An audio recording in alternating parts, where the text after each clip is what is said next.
Relocating to another country is never easy, but it's especially difficult if you're planning to move to Canada in your 40s because Canada has an immigration system called the Express Entry System that literally laps up young people in their 20s but is cruel to people in their 40s, literally punishing them on each birthday after 30 by subtracting 5 points from the CRS score.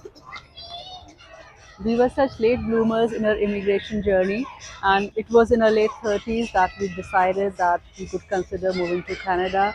And even after inception of the idea, it took us several years to be sure because, well, we are Gen Xers and we never take rash decisions. And by the time we finally decided that this is what we wanted and we wanted to give it our best shot, it was already too late to try the express entry system because we maxed out our IELTS score in the first attempt. We were both double postgraduates, and I tried learning French, but I had to leave it midway because I had work and I had personal commitments. Well, it was just not working out, and we knew that we had to think out of the box.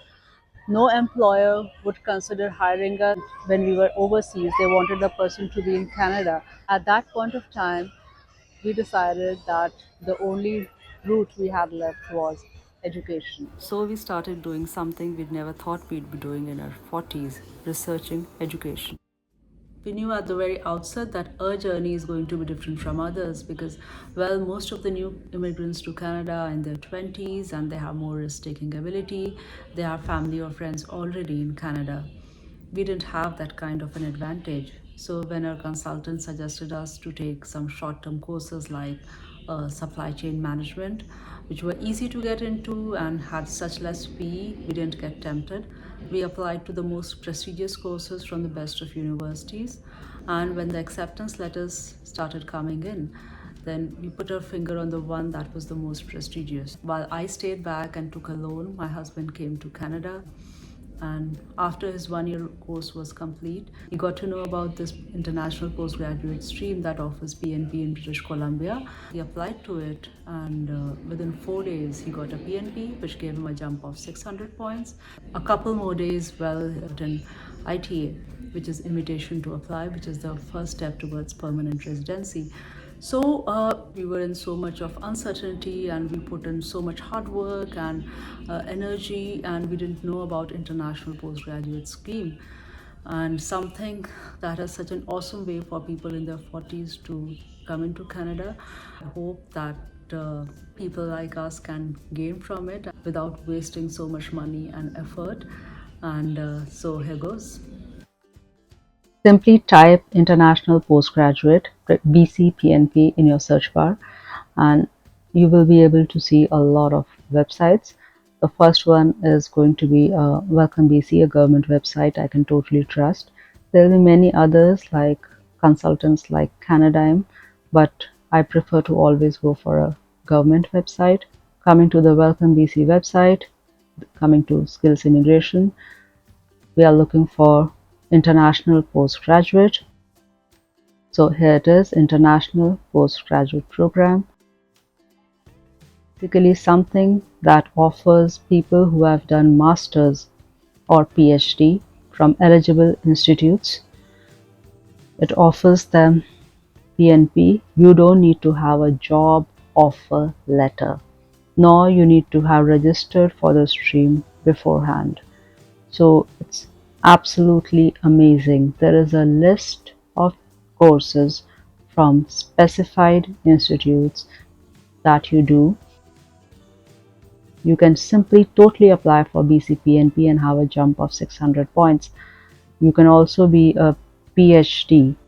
Let's simply go to Skills Immigration Program Guide, and once we click on it, we go to BC PNP Graduate Schemes. We want the second one, that is BC PNP IPG Program Study, and we are able to download this file. When we open this file, we are able to go to BC Provincial Nominee Program International Postgraduate Stream, and it is so amazing. It gives you so much information, starting with how this program is changing in 2025 with 3 separate streams of bachelor's, master's and doctorate programs, coming down to what it is at the present level. So it gives you this list of around 7, 8 public post-secondary institutions and around 4 private institutions. That is British Columbia Institute of Technology, Royal Roads University, Simon Fraser University, University of British Columbia, Okanagan, and UBC Vancouver, and University of Northern British Columbia and University of Victoria. Private institutions which would be Farley Dickinson University, New York Institute of Technology, Northeastern University, and Trinity Western University. So this list is such a valuable resource because it actually totally removes any type of confusion. And it also says that if your master's level program of study is not listed in this document, it is not eligible for BC PNP's International Postgraduate Stream. You may be eligible for International Graduate Scheme. So that's something you have to see. All the programs are either concerned with environment or uh, computers or technology or engineering or mathematics or health sciences, a lot in agriculture. So very specific STEM courses. Apart from STEM, there's just one addition, and that is environment. Coming to the very important points one more time, that in January, the international graduate and international postgraduate streams will be replaced by bachelor's, master's, and doctorate streams with new criteria, for which you have to click this link BCPNP's news post. Reading the fourth paragraph one more time, that completing this program does not guarantee a nomination on international postgraduate stream, but you also have to meet other requirements of international postgraduate categories as listed in BC PNP Skills, Immigration and Express Entry BC Program Guide.